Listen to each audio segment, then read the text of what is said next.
بچوں، آپ کو اگر تکلیف ہے، لڑکوں مردوں سے کہہ رہا ہوں،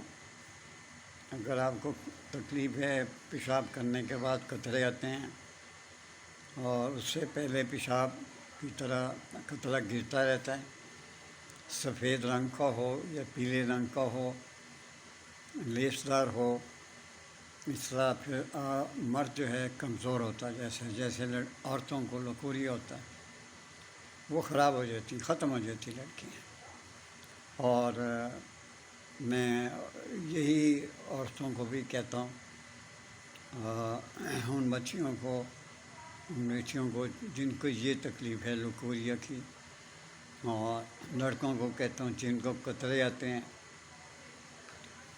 گرتے رہتے ہیں قطرے اور وہ کمزور ہوتے جاتے ہیں۔ ان کو پتہ تو نہیں چلتا کہ ہم کمزور ہو رہے ہیں،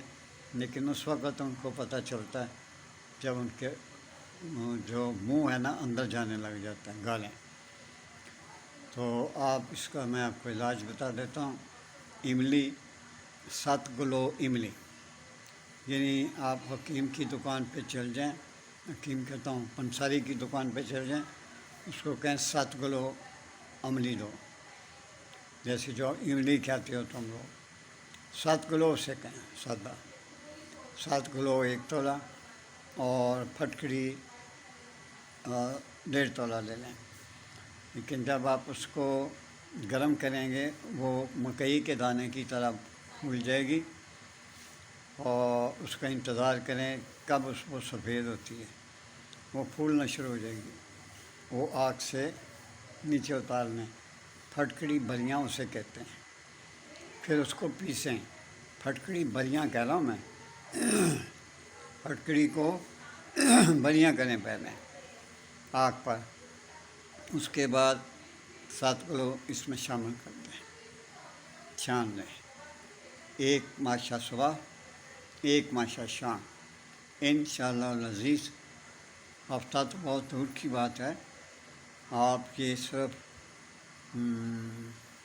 آپ استعمال کرتے رہیں اس کو، آپ 3-4 دن میں آپ کو محسوس ہو جائے گا کہ مجھے فرق پڑ رہا ہے۔ آپ اس کو جاری رکھیں، اور اگر وقت ملے تو گنے کا رس یہ ضرور پی لیا کریں، نہ پئیں تو اس کا کوئی مسئلہ نہیں ہے، پی لیں تو بہت اچھا ہے، ٹھنڈا ہوتا ہے، گنے کا رس ٹھنڈا ہوتا ہے۔ اگر توفیق ہو تو پی لیں، اگر نہیں ملتا نزدیک سے تو کوئی الجھن والی بات نہیں ہے، کوئی پریشانی والی بات نہیں ہے، نہ پئیں، کوئی اور چیز ٹھنڈی کھا لیں، شربت اور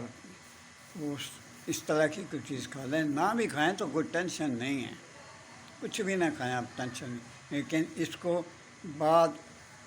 ناشتے کے 1 دفعہ صبح اور کھانا کھانے کے بعد سوتے وقت 1 دفعہ شام کو، 1 چمچہ صبح 1 چمچہ شام یہ کھائیں، اور میرے لیے دعا کرتے رہا کریں۔ اگر آپ کو آرام آ جائے اللہ کے حکم سے انشاءاللہ تعالیٰ، دیکھیے یہ ثواب ہے، اور لوگوں کو بھی بتائیں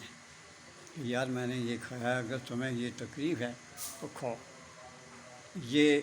بھلائی ہے، ہو سکتا ہے آپ کسی کو بتائیں اور اللہ پاک آپ پہ راضی ہو جائے، اور اللہ پاک آپ کے گناہ معاف کر دے۔ میرے لیے دعا کرتے رہیں، دعاؤں کے لیے بیٹا ہر وقت طلبگار رہا کریں، دعائیں انسان کے گناہوں کو معاف کرتی ہیں اور اس کی قسمت کو اجاگر کرتی ہیں، دعائیں ہی ہیں جو انسان کو اچھے مقام پہ پہنچاتی ہیں۔ اجازت چاہتا ہوں، اور ایک میں آپ سے عرض کرتا ہوں، بیٹا میرا چینل جو ہے وہ برائے مہربانی سبسکرائب کر دیا کریں، آپ سبسکرائب نہیں کرتے۔ اللہ تعالیٰ آپ کو عزت دے، خدا حافظ۔